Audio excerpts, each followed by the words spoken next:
Bueno, había quedado planteada la cuestión y simplemente preparamos algunos gráficos para tratar de explicar de qué estábamos hablando. Señor director, así podemos ver que el porcentaje de subsidios en el tamaño de la economía, en porcentaje del PBI, había crecido fuertemente en los últimos años. Ustedes ven desde el 0,4 del 2004, valga la redundancia, hasta 2,7 del año pasado, más o menos. Estos son números que hizo la ASAP. Estamos hablando de 2,7 del PBI, si recordamos. El superávit primario debe ser de 3 puntos... ¿Cuántos puntos? 3,1. O sea, nos estábamos gastando en subsidio casi el 90% del superávit. Obviamente esta situación era insostenible y bueno, hubo que tomar algunas determinaciones. Me parece que atrás de esto está la explicación de por qué se estatizó el sistema privado de jubilaciones. Sí, entre otras decisiones. Vamos a ver la segunda. Y esto tiene que ver con quiénes eran los beneficiarios. Claramente el sector energético. Nosotros teníamos los precios más baratos, lo repitió el ministro de Planificación debido los precios más baratos de la región. Yo no sé si eso era bueno o malo, ¿no? Eran precios muy sincerados y en realidad lo que habían logrado era un reemplazo de la inversión pública por inversión privada. Bueno, el resultado es que el ajuste más fuerte ahora viene, o el recorte de subsidios más fuerte viene en el sector energético, y por eso estás viendo las tarifas de electricidad y de gas que empezaste a ver y que vas a ver a lo largo de todo este año, ¿o no, Pedro? Sin ninguna duda. Es esperable que este camino se mantenga, el de sincerar las tarifas. Yo diría más por una necesidad de caja que por una necesidad de adecuar el valor a los precios que regirían un sistema de precios normal, ¿no? Aún asumiendo que tiene que haber una tarifa política para los sectores con menos capacidad, ¿no? Pero sí, hay que esperar que esto se mantenga, porque el panorama fiscal lo va a exigir. Y en algún punto, aunque esto supone una mala noticia, va a significar que para financiar el déficit que se va a producir, porque los ingresos fiscales están bajando o se están desacelerando fuertemente y los gastos están creciendo, que aumenten, que dejen de pagar en subsidios y que aumenten las tarifas como consecuencia, va a permitir que no quiebren los prestadores de los servicios públicos, al tiempo de que no caigan en la tentación de que el Banco Central empiece a financiar al Tesoro, que eso ya sería un peligro de otro orden, ya más macroeconómico, ¿no? Vos decías tarifa política. ¿Qué querés decir exactamente con tarifa política? Es decir, tarifa social. Contemplar esta cuestión de que, bueno, se puede hacer un ajuste, hay que sincerar las tarifas, pero también hay que tener en cuenta que la situación social, lamentablemente, en la Argentina volvió a empeorar en los últimos 2 años, y hay gente que no debe estar en condiciones de soportar un aumento de tarifas como el que se debería plantear. Hay unos números que quiero corroborar contigo. El costo del transporte urbano, por ejemplo, en la capital federal sabemos que es el más barato del país, porque el ministro el otro día decía, bueno, hacía muchos años que no se sinceraban las tarifas, es el segundo ajuste tarifario, dijo el ministro debido. Pero se estaba refiriendo al área metropolitana, porque si uno va al interior del país, en realidad las tarifas son más caras. Mucho más caras. Y además hay que verlo, y en términos internacionales, mirarlo en términos de la calidad del servicio, además, ¿no? O sea, las tarifas siguen siendo baratas en términos internacionales. No reflejan el costo marginal, que cualquier precio debería ser, el costo marginal de dar ese servicio. El problema es que, aún para la ortodoxia más grande, es absolutamente viable dar un beneficio a sectores más desvalidos.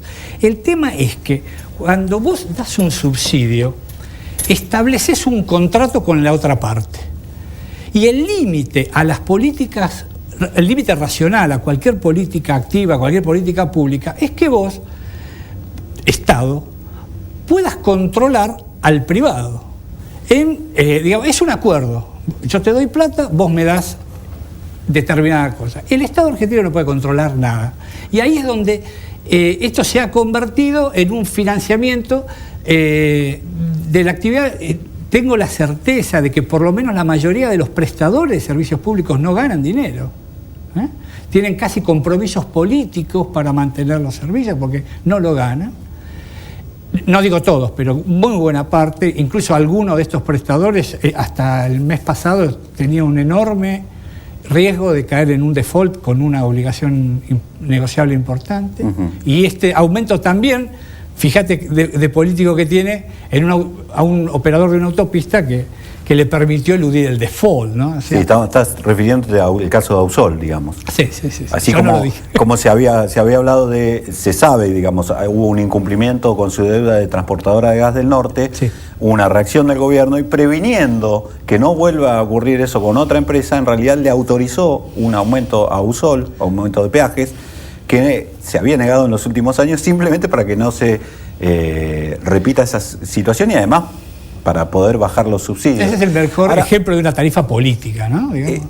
Lo que me preocupa es este grado de tensión que se genera o esquizofrenia que hay al decirle a la gente consuman, y por el otro lado le estás consumiendo el bolsillo. Sí. Porque la señal que el televidente o el que nos está escuchando tiene es, pero me piden que consuma, pero yo ya no puedo hacer horas extras en mi trabajo, si es obrero industrial es de la industria automotriz o de otros ramos, metalúrgicos o varias ramas. Entonces yo estoy perdiendo ingresos y además me están subiendo los gastos porque me sube la escuela privada, si voy a escuela privada, me sube el peaje, me suben las tarifas públicas de electricidad, me suben los impuestos. Entonces, ¿qué pasa con las expectativas? ¿Cómo? Ahí está la cosa. Lo más reactivante del mundo es la confianza. Así como esta situación nos llevó la desconfianza, esta recesión, que como vos decías en la presentación, las tendencias son antes de la crisis, digamos antes de diciembre, la desconfianza llevó a que en 20 meses el sector privado demandara 18.000, 20.000 millones de dólares que están en el bolsillo. Salieron del circuito económico, están en los colchones. Están atesorados, sí. Bueno, afuera o en los colchones, pero están atesorados. Y la única manera de revertir, y esto lo podríamos, digamos, la experiencia del mundo es muy clara, la única manera de revertir, de generar una reactivación firme es dar confianza para que todos vendan sus dólares y empiece a circular de vuelta el dinero. Acá se sacó 20.000 casi millones de dólares en 20 meses, y esto lo estamos sintiendo. Esta es una recesión por iliquidez. Contra eso, por supuesto, los políticos podrán decir lo que quieran, pero si no hay confianza, no sirve.